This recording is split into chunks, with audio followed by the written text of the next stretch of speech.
A partir de agora, aqui na Brasil Atual, Colibri na Quarentena. Uma conversa com quem está envolvido em trabalhos de cultura e entretenimento em tempo de pandemia. Colibri na Quarentena, um momento para refletir e se reinventar, na música, no teatro, no cinema e em todas as expressões de arte. Olá, pessoal. No programa de hoje, uma conversa com a diretora, roteirista, produtora e presidente da SP Cine, Laís Bodansky. Nós vamos analisar a situação da produção cinematográfica na pandemia. Vamos falar das salas de cinema e do fundo setorial do audiovisual que o governo federal não libera para atender o momento de emergência. Um absurdo. Tudo online, com música, em casa, na quarentena. Estamos em contato agora com a diretora, roteirista, produtora e cineasta, é claro, presidente atualmente do SP Cine, a Laís Bodansky. Salve, Laís Bodansky. Tudo bem? Olá, tudo bom? Tudo ótimo. Prazer estar aqui conversando com você. Quando a gente fala ótimo na pandemia, a gente quer dizer que a gente está lutando firmemente na resistência, não é isso, Laís? Sem dúvida, sem dúvida. Não é, realmente esse ótimo é entre aspas, né? Assim, claro. Não está fácil, mas a gente, na verdade, eu até acho que esse momento que eu ocupo uma posição dentro do poder público, eu me sinto útil, podendo justamente auxiliar um setor que está tão abandonado, né, pelo governo federal no momento, que é a área cultural, que é o audiovisual, e poder ajudar e fazer a diferença, pelo menos para algumas famílias. É importante mesmo. Agora, Laís, a primeira questão é assim, quando você recebeu a notícia da pandemia, vão ter que fechar os cinemas, todos estão fechados, a produção vai parar, enfim, como é que você recebeu isso? O que você pensou? Falou, agora chegou aquele filme O Dia que a Terra Parou, né? Do Wise, né? Robert Wise, O Dia que a Terra Parou. E o que você pensou? O que você discutiu? Não deu tempo de pensar, né? Tão interessante, agora que a gente já está aqui uns 2 meses nessa quarentena e entender o que aconteceu. Eu lembro que era uma sexta-feira, a gente chamou todos os funcionários, todas as equipes da SP Cine, os vários departamentos, né?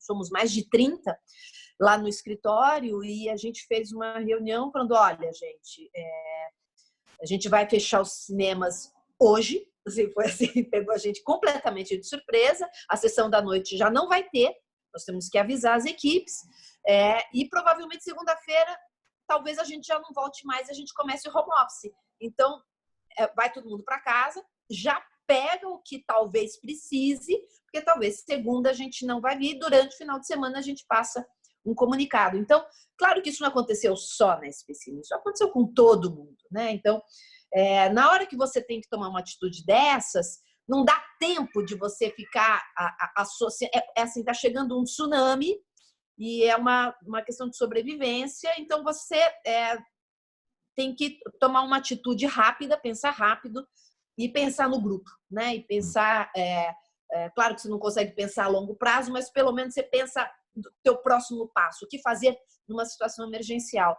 Eu acho que tanto a Prefeitura de São Paulo, como a Secretaria de Cultura e as ações da SP Cine, nós conseguimos tomar uma atitude imediata e, nesse sentido, assim, eu tenho muito orgulho de toda a equipe, como a gente conseguiu ser eficiente, no sentido de sinalizar para o setor audiovisual o tamanho desse tsunami que estava chegando e a importância do porquê ficar em casa, do que parar as atividades imediatamente, né?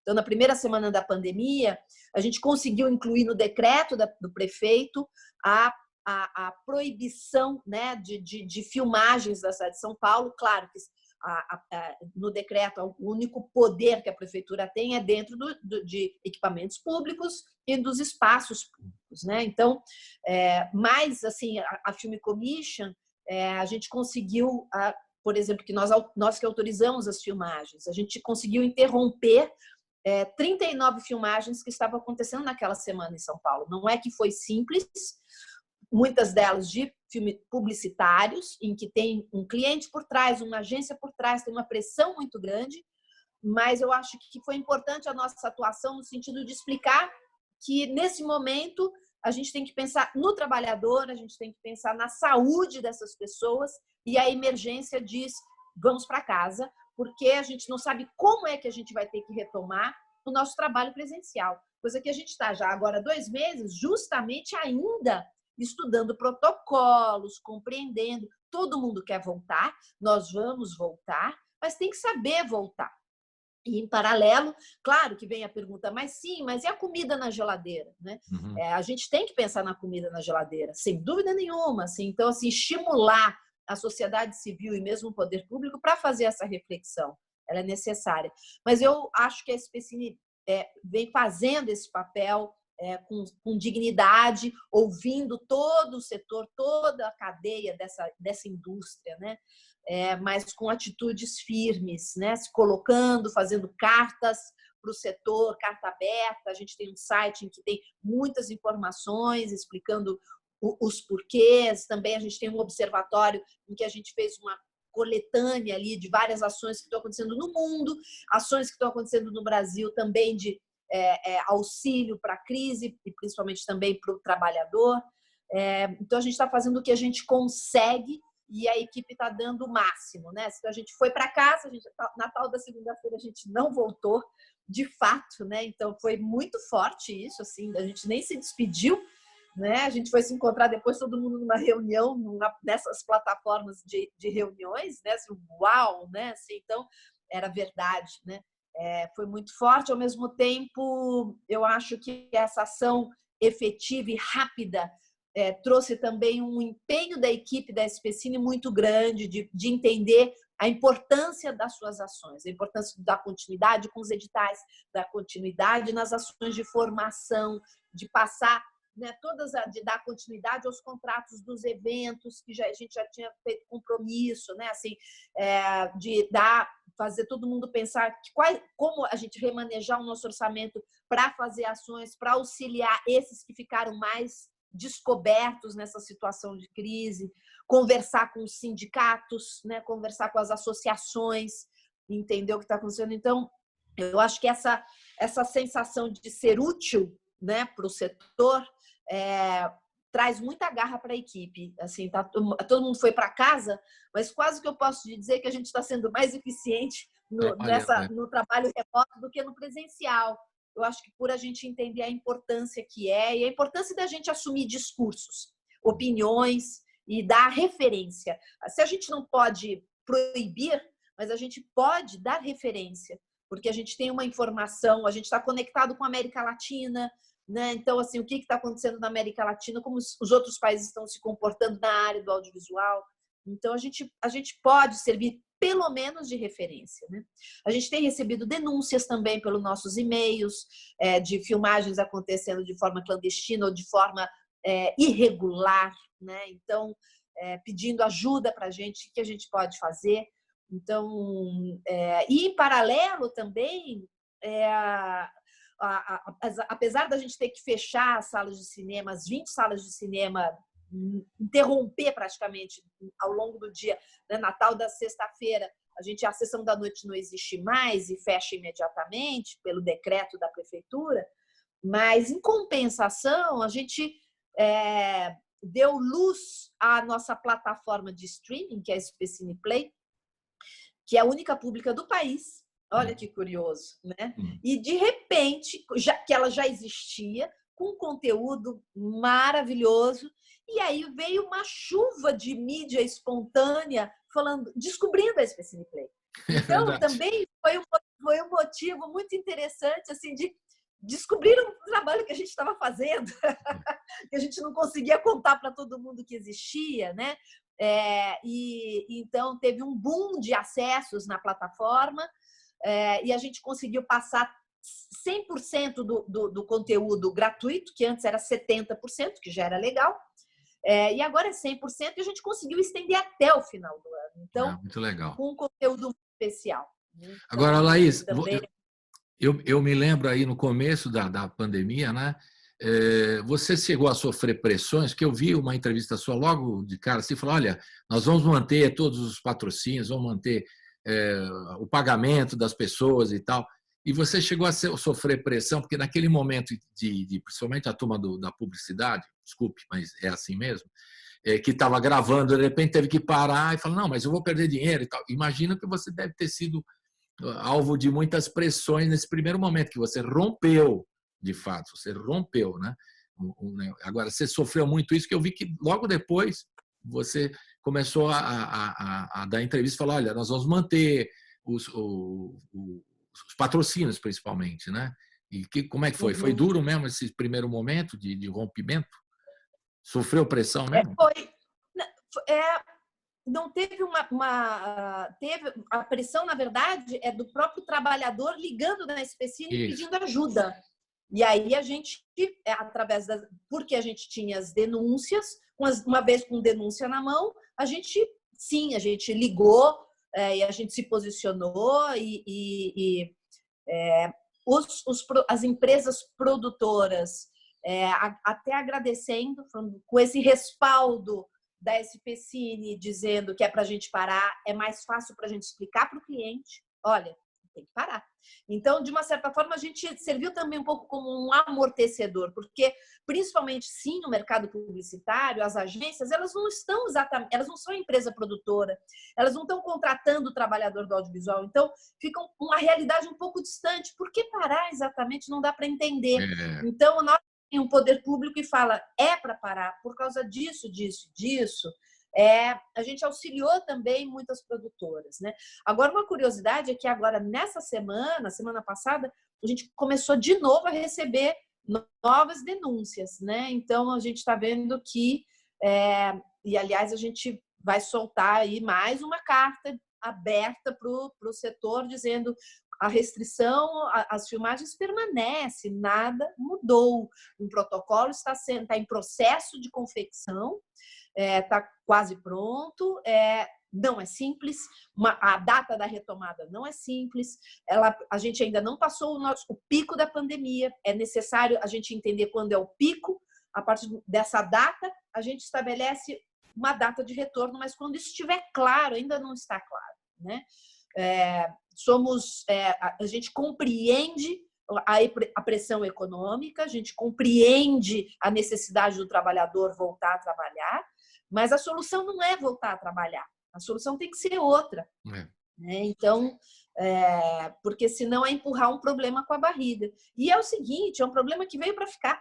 Então, também a ansiedade de querer voltar de qualquer jeito não dá, porque não é que reabre e as coisas voltam como era antes, não volta nunca mais. Então, assim, qual é o novo normal?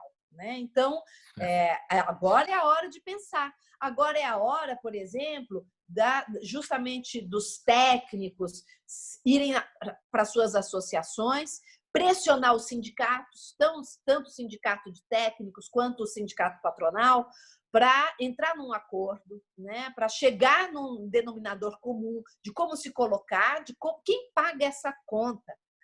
Então, as produtoras não querem correr o risco para pagar a conta de um trabalhador que contrai o coronavírus, né? Então, as seguradoras também não querem. Então, assim, é o próprio trabalhador que corre o risco para ele trabalhar, sendo que a maior parte dos trabalhadores do audiovisual, nem o socorro do governo federal dos R$600 eles têm acesso, porque eles ficaram num limbo, né? Então, tem que sentar todo mundo, abrir essa ferida aberta, que ela não vai se fechar tão cedo, e fazer um combinado, como é que é daqui para frente. Né? Então, a gente observa como está sendo na Europa, a gente observa um modelo, por exemplo, recente do Uruguai. São modelos interessantes para a gente observar, apesar de terem realidades completamente distintas da nossa aqui no Brasil. Então, a gente tem que inventar o nosso modelo. A gente pode observar os outros modelos, mas a gente tem que ter o nosso. Agora, você não acha que essas denúncias que você tem recebido, o pessoal quebrando o isolamento, gravando e filmando e tal, e não é porque também o governo federal vem com essa balela aí que fica sempre fazendo uma mensagem dúbia, ao contrário dos governos estaduais e municipais, aqui de São Paulo especialmente, né? Fala, não, está meio liberal, não, isso aí não existe, tal, pode ir. Então, tem pessoas que até em alguns bairros de São Paulo, Brasilândia, que é o exemplo mais recente e mais grave, né, que tem muita gente contaminada, e que os caras não estão nem, não, mas o presidente falou que tudo bem, vamos em frente. Então, tem um pessoal que se acha liberado até para trabalhar na área. Talvez tenha acontecido isso, eu não sei se... São sinais confusos. São sinais confusos. Não existe um discurso claro. Isso atrapalha, você tem razão, não é só o nosso setor, né? Isso atrapalha todo mundo, todas as áreas, né? A gente observa, por exemplo, Portugal. Por que Portugal, um país que na Europa nem é um país rico em comparação aos outros, né? Por que eles conseguiram ter números tão expressivos de não infectados, né? E de mortes, né? Então, que deu respaldo para que eles iniciassem a abertura. Porque, na verdade, o cidadão português ele tem um senso de comunidade, do coletivo, de que cada um tem que fazer a sua parte. Então, amigos portugueses dizendo, antes até do governo determinar a quarentena, as pessoas já não estavam mais saindo de casa, o comércio já não estava mais abrindo, porque é o cidadão consciente do seu papel no todo. Infelizmente, a gente não tem isso no Brasil, essa consciência do coletivo, de que a sua ação individual vai impactar a ação dos outros, né? Assim, no começo da quarentena, teve um filminho que rodou muito nas redes sociais, muito interessante, que era um palito de fósforo que aceso ele cai e aí vai queimando. Cada um de nós somos aquele palito. Cada cidadão é aquele palito. Enquanto a gente não entender que nós podemos causar esse incêndio todo, né? Assim, como é que a gente tem essa consciência de cidadania? Aí o buraco é mais embaixo. Né? Aí a gente vai parar na educação, a gente vai parar na escola, a gente vai parar, sim, num governo que empodera o cidadão, um cidadão proativo, inteligente, participativo, que não seja medroso, que não fique esperando do poder público essa ação paternalista, dizer o que é certo e o que é errado e simplesmente obedecer à força. Mas é assim, um cidadão bem informado, ele pensa por si, né? E ele entende que a ação dele individual impacta no grupo, né? Então, isso é educação. A gente vai parar na educação, né? Respeito à ciência, né? Respeito ao... E faz parte da educação também, claro. Respeito à ciência. Isso faz parte da educação, exatamente.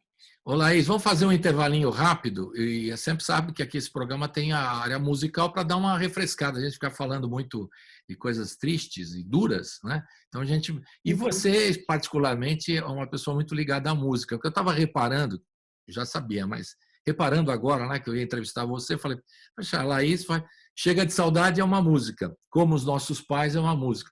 Também o Bicho de Sete Cabeças era uma música do Zé Ramalho e do Geraldo Azevedo, não é isso? E você gosta de dar título dos seus filmes de músicas, não é? Ou isso foi uma coincidência? Olha, teve As Melhores Coisas do Mundo, eu queria um outro título, que era um título de música, eu perdi na votação. Qual que era? Essa eu não sabia. Ele também não entrou como título de música. Meu próximo Como seria? Desculpe, eu não ouvi direito. Não vai ter título de música. Já adianto que esse não vai ter. As Melhores Coisas do Mundo, como é que chamaria? Desculpe, eu não ouvi direito. Ovelha Negra. A Ovelha Negra, da Rita Lee. Não rolou. Agora é o Dom Pedro, pô. Agora é Dom Pedro. Você vai falar de Dom Pedro. Não é isso? Do Dom Pedro? Então, é o próximo trabalho da Laís Bodansky. A gente vai fazer um intervalinho rápido, depois a gente vai falar do fundo setorial, que a Laís está lá cobrando o governo federal, que a coisa está lá empacada, não sei quantos milhões lá, o pessoal segurando, eu não sei porquê também, mas daqui a pouco ela explica. E agora a gente vai ver um trechinho, que é do Chega de Saudade, que é um filme que eu adoro, que é super musical. A trilha musical do Chega de Saudade é uma coisa linda, né? Com a presença da Elza Soares, né? Do Marco Ribas, que eu tive contato recentemente com a família dele, a filha dele foi na rádio e tal, a gente fez uma homenagem a Marco Ribas. Então a gente vai ouvir um um trechinho. Acho que vamos botar Não Deixe o Samba Morrer, né? O que você acha, Laís? Você que manda aqui na trilha. Maravilhoso, maravilhoso. E tem cenas, com essa música, tem cenas do Chega de Saudade, que é um filme maravilhoso. Eu recomendo para todo mundo procurar no streaming da vida aí, achar o filme e assistir, né? O Chega de Saudade. Aliás, deve ser reprisado. Tem tanta coisa sendo reprisada aí na televisão, esse filme devia passar mais, né, Laís? Ou não? A gente faz filme para durar para todo sempre, né? E muitos então, vejam. Isso aí. Vamos fazer um intervalinho com a música, a Elza Soares, Não Deixe o Samba Morrer, da trilha do Chega de Saudade. Roda! Não deixa o samba morrer, não deixa o samba acabar. O morro foi feito de samba, e samba é pra gente sambar.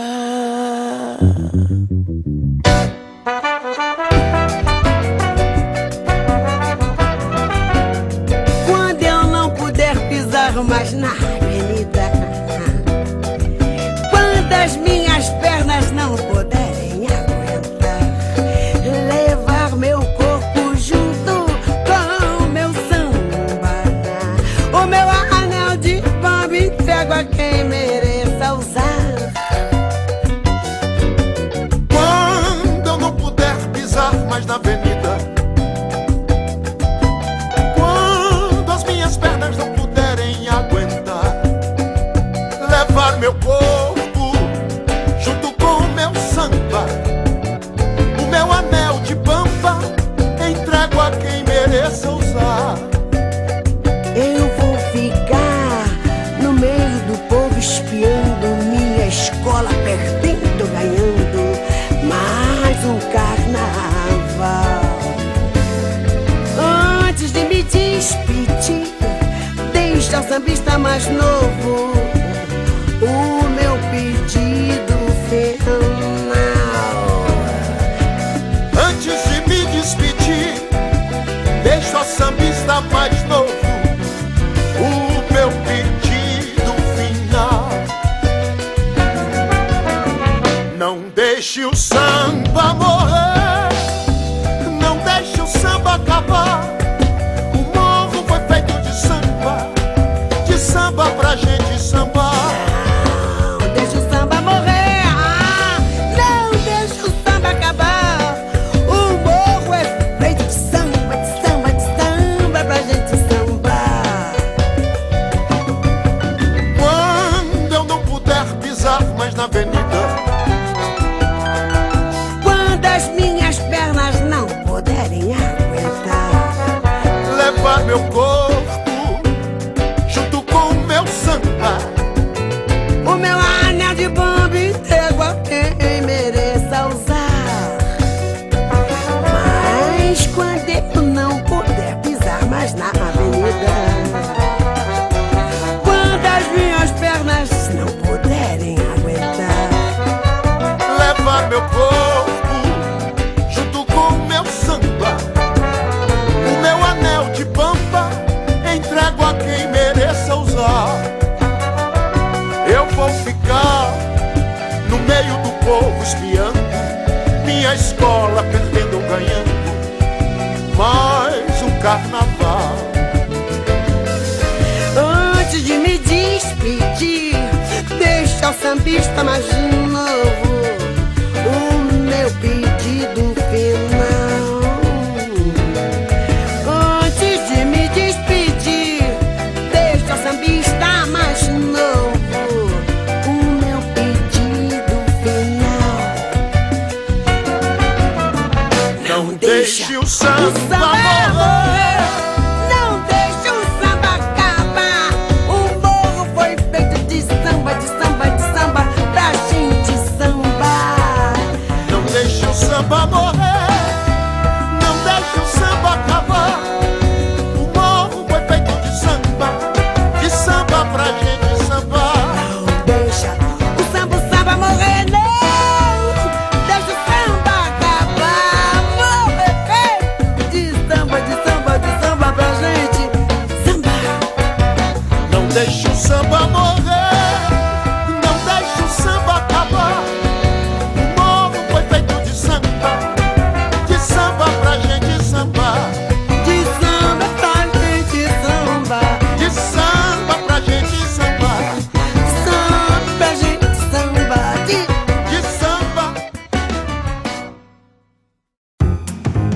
Você está ouvindo Colibri na Quarentena. Estamos de volta aqui com a Laís Bodansky. A Laís Bodansky é diretora, roteirista, produtora e presidente da SP Cine. Está 1 ano e pouco, já 1 ano e alguns meses já assumindo esse cargo. E eu queria que você falasse agora, Laís, um pouquinho dessa questão que todo dia eu leio e acompanho, o tal do Fundo Setorial do Audiovisual. Esse dinheiro, como é que esse dinheiro que existe, parece estar represado aí, contingenciado, sei lá, as palavras que as pessoas usam para ficar enrolando a gente. Parece que tem mais de 2 bilhões. Tem mais de 2 bilhões. É verdade? Explica para nós o que é isso.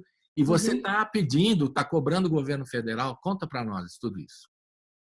Sim, é um modelo, na verdade, o Fundo Setorial do Audiovisual é um modelo muito interessante que a própria indústria do audiovisual inventou para fazer a roda girar, né? Então, assim, muitas pessoas falam, mas esse fundo é dinheiro público, por que esse dinheiro está lá? Por que não usa esse dinheiro para outras coisas? É muito importante explicar que esse dinheiro ele é fruto da própria indústria do audiovisual. Isso é um recolhimento feito pelas teles, pelo fato delas utilizarem justamente os conteúdos, é uma contribuição para esse fundo a partir do lucro das empresas. Significa o seguinte, se é uma mínima porcentagem do lucro, principalmente das teles, elas são as que mais alimentam esse fundo, não só, mas principalmente. Esse recurso, se ele não é direcionado para o audiovisual, ele não vai ser direcionado para outra coisa. Isso não é um dinheiro público, isso é um dinheiro do próprio setor, que se utiliza desse conteúdo e que deve estimular a indústria local do país. Porque muitas das empresas também, com as suas remessas de lucro para fora do país, elas também devem contribuir. E elas estão utilizando o mercado local, o mercado brasileiro, aliás, importante ressaltar, é um dos maiores do mundo, né? Assim, não à toa que Netflix está aqui, Amazon está aqui, assim, todas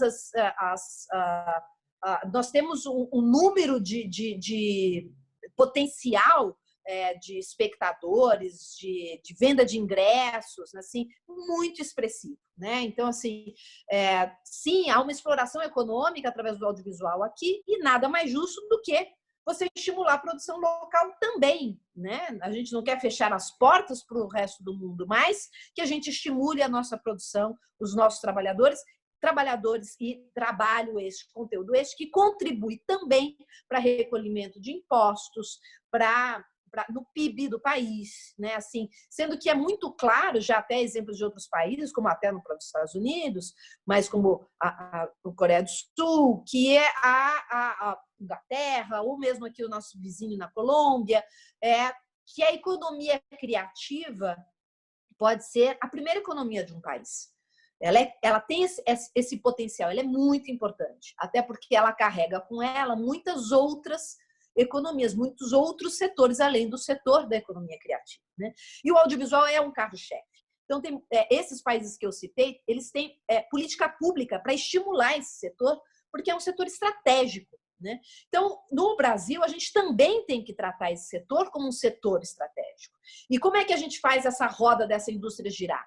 Uma das formas é o Fundo Setorial do Audiovisual, que funciona muito bem. A questão como é que ele funciona? Então, tem um valor hoje lá, cada ano entra um valor, é um valor grande, significativo, que é aplicado no próprio setor, para salas de exibição poderem fazer um parque digital de mais qualidade, para editais, tanto de novos cineastas, como produções de séries para televisão ou para salas de cinema. Então, assim, você para game, para animação, né? Assim, então, você tem esse recurso ele é direcionado para várias áreas da indústria, para fomentar justamente para que essa roda não pare de girar. E para que a gente tenha conteúdo local, propriedade intelectual. Isso é muito importante, senão a gente vai ser service. Ser service é legal? Sim, é legal. É dinheiro? Pago o meu aluguel? Pago o meu aluguel. mas a gente não tem a propriedade intelectual. E a gente precisa ter o nosso discurso, a nossa propriedade. Isso é também muito importante. Então, esse fundo setorial ele também funciona para dar essas garantias no Brasil como um todo, né? Aliás, recurso esse também distribuído para o setor audiovisual do país inteiro, né? Isso também é muito interessante. Agora, esse recurso, como é que quem decide como ele vai ser utilizado? É um comitê que chama comitê gestor. Quem participa desse comitê gestor? Esse comitê gestor ele é formado por 1/3 pela sociedade civil e 2/3 por governo. E quando eu falo governo, aí o ministério, secretarias de audiovisual, de cultura, e outros de cultura e a própria Ancine também, né? Então, esse comitê gestor decide como esse dinheiro vai ser gasto. Desde que iniciou o governo, esse governo que está aí agora, esse comitê gestor mal se reuniu muito pouco e não deu conta nem do passado do ano anterior, de 2018. Então, assim, por isso que esse dinheiro está represado. Enquanto o comitê gestor não senta, se reúne e define, sim, está liberado, os contratos dos editais estão em ordem de vazão. Enquanto isso não acontece, como vai ser gasto o novo recurso que entrou? Enquanto o comitê gestor não dá as diretrizes e o ok, o dinheiro não sai. Então, isso não é só uma questão que a Ancine não quer. A Ancine também tem outra questão, que ela está sem braço para executar os projetos que já estão aprovados, esperando a liberação de recursos. Porque ela tem um passivo que ela teve que remanejar os seus funcionários, todos focados agora em prestação de contas, e eles não conseguem dar conta de liberação dos projetos em andamento.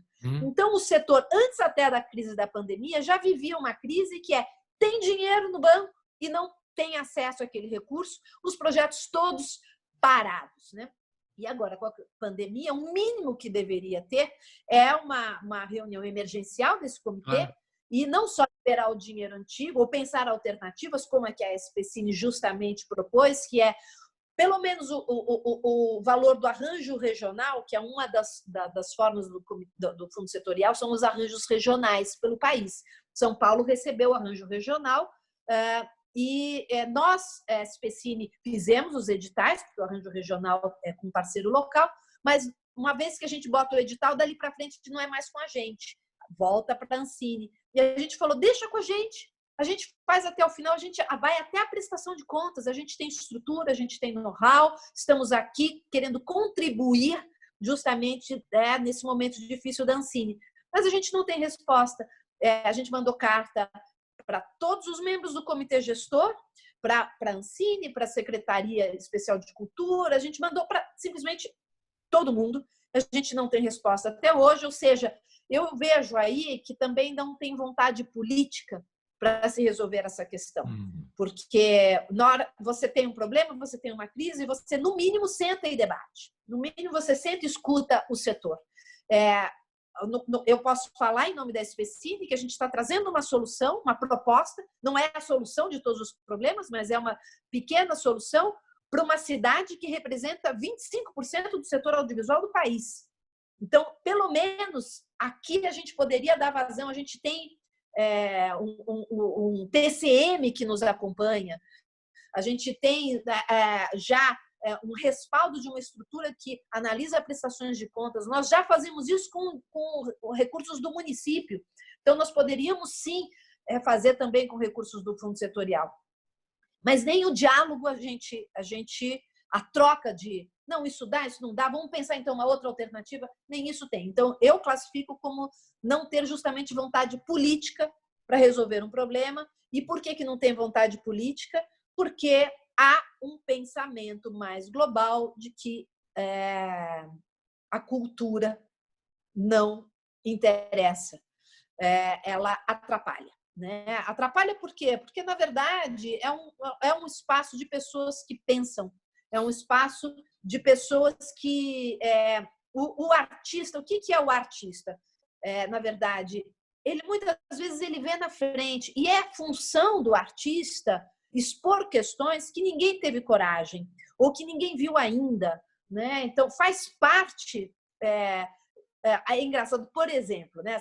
Com a pandemia, nossa, vocês viram? Tinha um filme que chama Contágio, com atores famosérrimos, né? Olha só! Eu falei, gente, o próprio roteirista do Contágio pegou toda a pesquisa dele e ofereceu para o governo americano, falando, eu pesquisei tudo, eu sei tudo. Ele pesquisou antes, ele sabe tudo antes na frente. Por quê? Porque já estava no ar, o audiovisual e os artistas como um todo, é uma antena que está captando tudo. E ele se dedica a temas que vão acontecer ainda. Ele vê na frente, ele antecipa questões, né? E indiretamente contribui para uma sociedade melhor, né?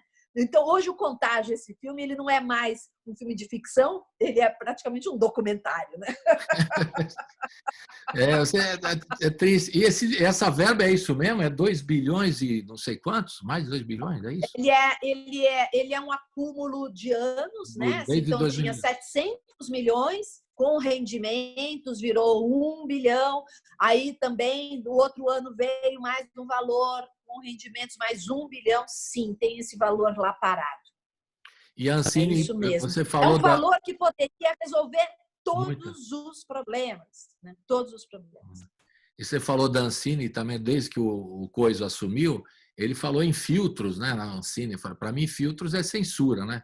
Aí eu não vou... Esse filme da Laís eu não curti muito, eu não vou ajudar. O que é isso, né? Quer dizer, já é censura. E a gente que passou por censura na ditadura acha isso ridículo, né? Nem achar que nunca mais ia ouvir esse tipo de coisa. Quando eu ouvi falar de filtros na Ancine, eu falei, isso aí, filtros, para mim, é censura, né?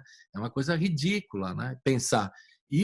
A gente tem a Constituição, nos garante a liberdade de expressão, garante a diversidade na sociedade.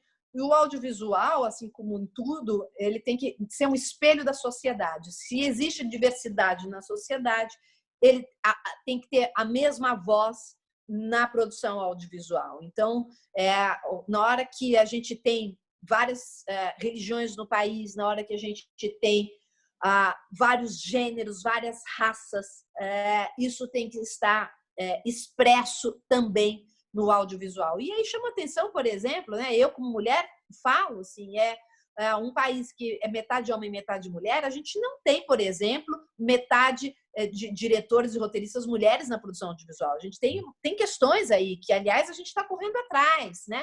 Então, a questão de raça, a mesma coisa. Então, quando a gente fala, então tem poucas mulheres na direção, e mulheres negras na direção? Não tem. Né? Então, um país que é metade branco, metade preto, metade homem, metade mulher, a gente tem que dar vazão a esses discursos na mesma proporção, porque isso é o país, né? Por exemplo, diferente de outros países que não tem a questão da raça tão explícita como a gente tem, porque a gente vem de uma sociedade escravocrata, né? Então, a gente tem aqui uma mistureba cultural que, na verdade, é interessantíssima. Ela isso pode ser justamente o nosso diferencial, isso é legal, isso é bacana, né? E a gente tem que dar vazão a essa diversidade, a esse colorido que nos formou. É a nossa cultura, né? É a nossa cultura, né, Laís? Ela é assim mesmo. E é bonita, e a diversidade cultural é linda no Brasil por isso tudo, né? Agora, uma questão, você fez uma reflexão, uma das que eu li, você falou que agora nós estamos num momento de 2 extremos, as salas fechadas e o outro lado bombando a exibição digital, foi isso que você colocou, né? E como é que fica essa diferença, assim? Quer dizer, por um lado, as salas fechadas. Eu li recentemente, você pode me informar melhor, que agora estão a volta do Cine Driving, não é? A volta do Cine Driving como alternativa. Os cinemas todos aí com as salas de exibição, né, melhor dizendo, com dificuldades, as de arte, então nem pensar, o Belas Artes, Reserva Cultural, o Itaú, né, todo mundo dizendo que tem bala para segurar 1 mês no máximo, ou mais, talvez, e ter que demitir, papapá. Algumas salas, aquelas mais grandes, né, essas salas de shopping e tal, agora vendendo pipoca, gourmet, não sei se é verdade, mas eu vi que também estão como não tem sala, estão vendendo, estão fazendo delivery com pipoca, com churro e tudo mais, essas salas SP, não, desculpe, Cinemark e o Play Art, né? Que estão fazendo acordos para distribuir comida, porque não tem mais. E as salas são salas e muita gente envolvida. Me preocupa muito os trabalhadores do cinema também, né? Esses técnicos, eu falo artistas técnicos, né? E gente que eu já vi o projecionista, a pipoca que você vende em casa, mas e a pessoa que estava ali no balcão vendendo a pipoca, né? E o caixa, e o lanterninha, né? Esse trabalhador também ele está nessa situação vulnerável. É verdade, você tem razão. E precisa, sim, olhar para eles, né? Assim, a gente tem um esforço ali na SPCine justamente também olhando para esse trabalhador. Claro que também o empreendedor, muitos deles talvez na pós-pandemia eles não sobrevivam. É verdade. O cinema tem um ponto de interrogação. Ele vai voltar, mas ele vai voltar como? Porque não é só uma questão de abrir as portas. Quem que entra lá? Como entra? E uma sessão lotada nunca mais vai ser uma sessão lotada como era antes, porque as salas vai ter que cair pela metade, pelo menos, um número máximo de pessoas dentro daquela sala. E o custo que você tem para higienizar a sala é um custo a mais que não existia. Então, assim, essa nova matemática, ela é séria. Sim, tem um ponto de interrogação, talvez muitos não sobrevivam, principalmente, eu acho que os pequenos também, né? Mas alguns grandes também, né? A gente vê até nos Estados Unidos uma grande cadeia também já dizendo, a gente não aguenta, né? Assim, não dá. É uma das áreas mais abaladas, sem dúvida nenhuma, porque depende do presencial, né? Vai ter uma migração, e assim, acredito que alguns inventem novas formas de sessões ao ar livre, drive-in, né? Assim, lembrando que o drive-in é muito engraçado, porque o drive-in é com carro, né? Assim, então, assim, ao mesmo tempo na contramão do que a gente prega numa questão de meio ambiente do planeta, né? Assim, a gente vai estimular um carro agora, quem diria, né? Talvez no primeiro momento, sim. Como é que fica a periferia que não tem carro, né? Você vai estimular? Como é que... Então, assim, são perguntas difíceis ainda. A gente não consegue responder. É uma crise? É uma crise.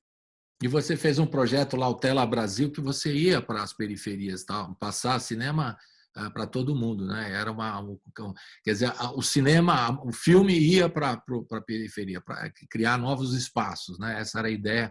É muito legal. Isso. E você desenvolveu durante quantos anos, Laís? Isso aí, antes de... 15 anos. 15 anos. É um projeto incrível que devia ser mantido também, né? Nesse momento aí, a gente vai ter que repensar. Eu acho que você está falando aí, fazendo uma reflexão sobre tudo isso, vai ter que repensar como que vai ser a exibição do cinema. E, por outro lado, está bombando o cine digital, né? Em casa, que não é a mesma coisa, né, Laís? Não é a mesma coisa, mas está bombando. Mas já é uma realidade, só ficou mais explícito.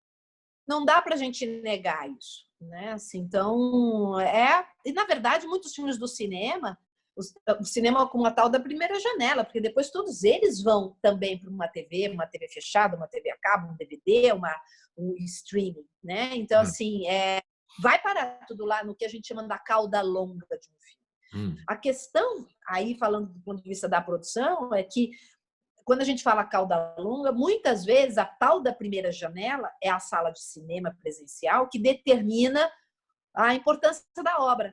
É um pouco aquele que classifica. Vendeu quanto de bilheteria? Então, com esse número de vendas, significa que as próximas janelas vão pagar tanto. Ela um pouco sempre determinou o seu valor, o valor daquele conteúdo audiovisual. Na hora que a gente não... E mais, né? Assim, a sala de cinema conta bilheteria, o streaming não conta. A gente não sabe quanto... Como a gente não tem uma regulação do vídeo sob demanda ainda no Brasil, a gente não tem acesso a quantos exatamente espectadores estão vendo. E não funciona, quer dizer que não funciona que nem o Spotify, assim? Quer dizer que o Spotify tem uma medida lá que você consegue descobrir quantas vezes a pessoa acessou a sua música. Não é igual no cinema? Não, as empresas sabem quanto. Elas não divulgam. Entendi. Entendi aqui, ó. Entendi a pegada aqui. A pegada eu captei. Agora eu captei, Laís. Agora eu captei. Quer dizer, eles sabem, mas eles não divulgam. Não divulga, não divulga. Isso tem muito valor, né? Isso é uma informação muito estratégica, mesmo, das empresas, né? E aí o que acontece é que, enquanto, por exemplo, na Argentina, eles têm algumas ações de streaming, plataforma de streaming, que eles reconhecem como bilheteria. Isso é muito interessante. Opa. Talvez a gente pudesse, de fato, assumir isso aqui. Só que, para regular isso, é via Ancine. E se a Ancine não coloca isso como prioridade, a gente vai ficar eternamente nesse limbo da não regulação, né? E o futuro agora... Esse é um dos temas urgentes para se resolver nesse momento. Tem, entre outros temas, né? Tem muitos problemas. E outro dia eu estava lendo também, as pessoas não têm noção, isso eu conversei com a Tata Amaral também, e converso com você, do quanto as pessoas estão envolvidas na produção de um filme. As pessoas acham, não é por falta de saber mesmo, né? Por isso que às vezes um filme sobre os bastidores do cinema acaba sendo interessante. O Bacurau, lá naquele especial que eles fizeram sobre os bastidores, eles contabilizaram lá só de gente que estava trabalhando ali em torno, naquele momento, 800 pessoas. Numa locação, você que faz filmes, né, o tempo todo, as pessoas não têm noção de quantas pessoas, trabalhadores, estão envolvidos, porque tem a pré-produção, né, tem o roteiro, a pré-produção, a produção e a pós-produção, que envolve muita gente. Quando a gente via aqueles letreiros, né? Ela falou, nossa, tem muita gente. É que tudo isso...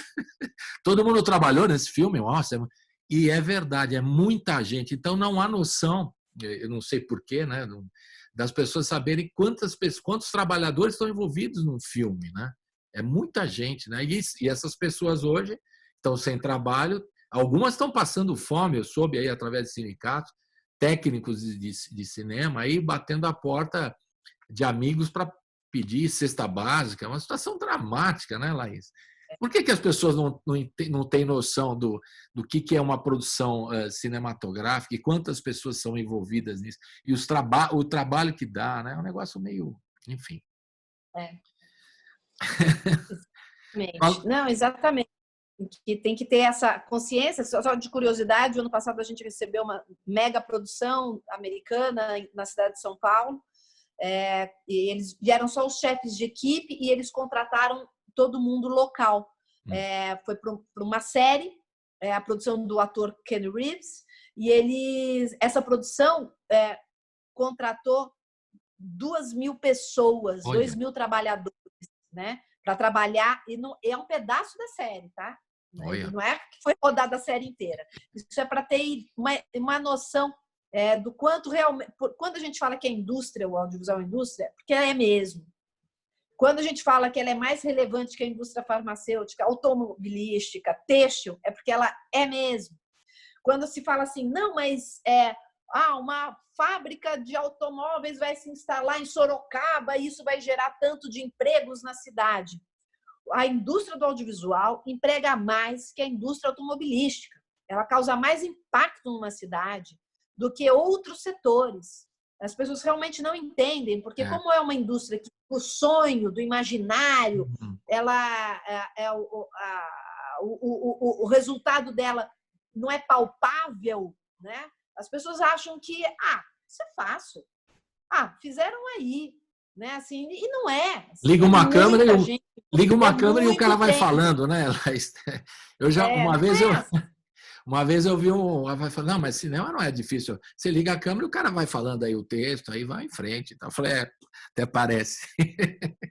E o que você está falando, eu não acho que porque as pessoas não têm noção, porque da cultura, né? do que ela produz, né? Para o PIB brasileiro, né? É uma coisa, como você falou, se tem represado 2 bilhões aqui, os caras, mais de 2 bilhões, do setor audiovisual, é só para uma prova de quanto... Do lucro! Do lucro! Do mínimo de uma parcela muito pequena. Imagina, então, Então, imagina o dinheiro que gera, né? A produção cinematográfica, a produção audiovisual, gera muito dinheiro. Agora, a gente vai ficar mesmo nessa coisa do digital. O digital veio para ficar, isso você não tem como... O Netflix, por exemplo, mostrou no Oscar, né, que eles lançaram até antes no Netflix. Às vezes passam no cinema só para... Não sei por que tem uma lei lá no Oscar que tem que passar no cinema, mas eles... a maioria dos filmes, tudo do Netflix, né, financiados. E esse é o caminho, e não tem volta, isso aí. Já foi. Já tinha sido, né? Agora só formalizou, sim. Não tem volta. Bom, Laís, agora no finalzinho eu quero falar do seu trabalho que eu adoro. Você é a Laís Bodansky. Não, esquece a presidente da SPC. Vamos falar da cineasta. O que você está fazendo aí? Você já filmou todo esse projeto novo? Está todo filmado? Em que etapa? Filmado está. Está em montagem. Está em processo de montagem. Como chama o filme? Lenta. Hein? Lento processo. Lento processo. A Viagem de Pedro. A Viagem de Pedro. E conta o nosso Pedro I, aquele? É a história do Dom Pedro I, vivido pelo Cauã Raymond. Ele é o Dom Pedro I, né? No momento, na verdade, da história que a gente conhece muito pouco aqui no Brasil, que é quando ele vai embora, justamente, né? Ele sai do Brasil expulso, numa grande crise política, deixa seu filho, Pedro II, né? E a gente acompanha o Pedro II, mas o que aconteceu com o Pedro I? E, na verdade, o filme ele também não é que ele vai contar do que acontece depois. Ele conta um pequeno trecho da vida dele, que quase não tem nenhuma informação histórica, então é sobre muito mais sobre a pessoa do Dom Pedro num momento na contramão daquele imaginário que a gente tem de um homem tão cheio de si, tão poderoso, né? Que é o momento em que a viagem de barco dele para a Europa é um filme sobre uma viagem de barco de um homem em crise, né? Que por acaso era o Dom Pedro I. Então é sobre isso o filme, na verdade. Se você deixar, eu vou fazer um spoiler do filme antes de sair, que eu adoro fazer spoiler, né? Outro dia a gente até estava ensinando para o meu neto como é que o que é spoiler. Eu falei, contar uma história que ninguém viu antes dos outros, assim, mais ou menos isso, né?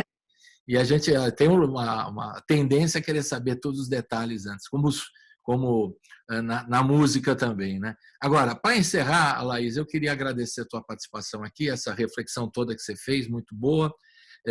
Tem os filmes todos teus, como eu te falei. A gente procura ver aonde? Onde é que a gente pode ver para a gente acompanhar? Falei. Eu sou péssima para falar onde estão os meus filmes. Para te falar bem a verdade, eu nunca sei onde eles estão. Eu fico sabendo porque depois os outros me contam. Mas outro dia passou Como os Nossos Pais, que é o mais recente seu, né? De 2017, é isso? Isso. É isso. O Como passou na televisão, Como os Nossos Pais, que é um filme lindíssimo também. E ainda passa, de vez em quando, o Bicho de Sete Cabeças. Eu acho que o Como Nossos Pais, eu acho que ele está na Netflix. Está na Netflix. Vale, se tiver Netflix, dá para buscar lá. Os outros filmes, eu acho que em outras plataformas também, tem no Now, em alguma coisa. Eu sei que tem por aí, mas eu tenho que confessar que eu sou péssima nisso. Eu não sei fazer propaganda dos meus próprios filmes. Então, eu faço, deixa que eu faço. Um pouco. Então tá. Que é isso, Laís. Quero agradecer. Agora a gente termina com uma música. Eu estou querendo terminar com... Enfim, você escolhe. Ou Como Nossos Pais, né, que você também, a gente estava falando da sua tendência a titular os filmes com músicas, né, que você gosta, né, e aí você escolhe, a gente pode botar tanto Como os Nossos Pais, como também do Chega de Saudade, e o Chega de Saudade também tem, como eu falei, uma trilha incrível, né, tem várias músicas para colocar, com toda essa turma, com Elza Soares. Escolhe do filme Chega de Saudade, que é um filme que se passa num salão de baile, né, porque Como Nossos Pais todo mundo conhece. Então vamos terminar com a trilha do Chega de Saudade nem todo mundo conhece. Está disponível no Spotify. Aliás, é uma trilha maravilhosa. Foi feita pelo Bide e pelo Tutu também, ele que faz as festas do Santo Forte, que ajudou também na pesquisa da escolha desse repertório, né? E é uma delícia. A própria música que dá o nome ao filme, que é o Chega de Saudade, é uma versão instrumental inspirada, na verdade, do Prá, que ele fez uma versão completamente, eu chamo mais circense. É só instrumental, eu acho linda essa versão, nada bossa nova. Então, vou botar uma que tem também trechos do filme, né? Que é legal, com o Marco Ribas, que ele canta lá, você não vale nada, mas agora que aquilo é lindo, Legal. E mostra o clima do encontro. E uma homenagem à terceira idade incrível que você fez, né? Porque agora que eu estou na terceira idade, eu fico mais sensível ainda. E agora, imaginar que os salões de baile agora estão comprometidos. A gente falou que os cinemas estão parados, e esses salões que as pessoas iam lá se encontrar e tal, também não vai rolar, né? Pelo menos é o que se imagina nos próximos tempos aí, talvez o ano que vem e tal. Né? E é uma grande homenagem. E o elenco também, hein, Laís? O elenco desse filme também é fantástico. Não, todos os filmes que tem o elenco são ótimos, né? Mas esse, particularmente, tem a saudosa Tônia Carreiro, né? Não esquecer, né, Laís? E toda essa turma maravilhosa que participa desse filme. E a gente termina com esse, homenageando um pouco você e o seu trabalho. E vá firme e vamos aguardar, né, que esse governo libere e que as pessoas tenham o senso de ficar em isolamento ainda, né? Mesmo tem as que não podem, né, Laís? A gente sabe das dificuldades de todo mundo, mas os que podem ficar, e a turma do cinema aguentar um pouco, a onda não vai romper isolamento, aí vai, né? Porque esse momento... E vamos à luta, que vai passar. Espero que vai passar, né? Vai passar. Aí, vai passar, claro. Vai passar. Obrigado, Laís. Um beijo e até a próxima. Muito obrigada também. Valeu. Até. Tchau.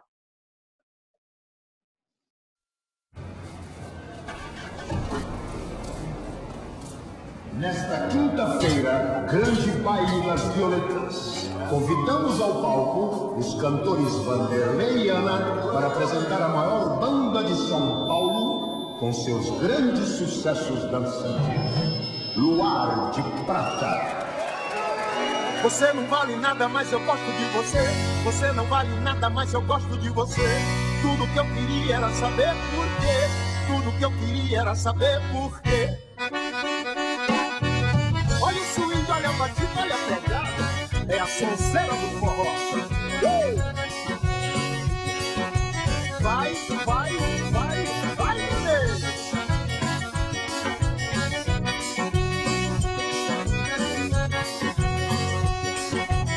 Olha, você não vale nada, mas eu gosto de você. Você não vale nada, mas eu gosto de você. Tudo que eu queria era saber por quê. Tudo que eu queria era saber por quê. Você brigou comigo, quando sou minha filha. Esse meu sofrimento não tem explicação. Já fiz de tudo, tentando te esquecer. Vê na hora morrer, não posso me acabar na mão. Seu sangue é de barata, boca de vampiro. Um dia eu tiro de vez no meu coração. Aí não é que quero, amor não deu ouvido. Por favor, me perdoa, estou morrendo de paixão.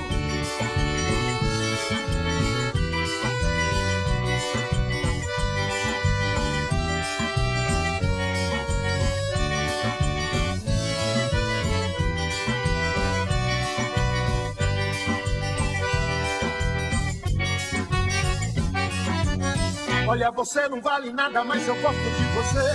Você não vale nada, mas eu gosto de você. Tudo que eu queria era saber por quê. Tudo que eu queria era saber por quê. Você não vale nada, mas eu gosto de você. Você não vale nada, mas eu gosto de você. Tudo que eu queria era saber por quê. Tudo que eu queria era saber por quê. Olha o swing, olha a batida, olha a pegada, olha.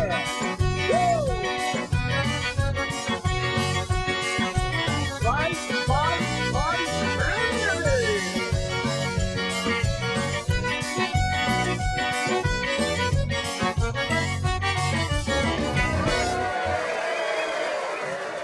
Tudo da vida. Tudo.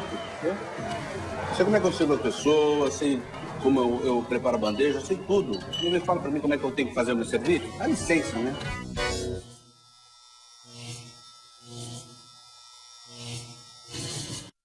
O programa termina agora, mas segue a programação da Rádio Brasil Atual com a Hora do Rango, hoje reapresentando Tamires Tanus.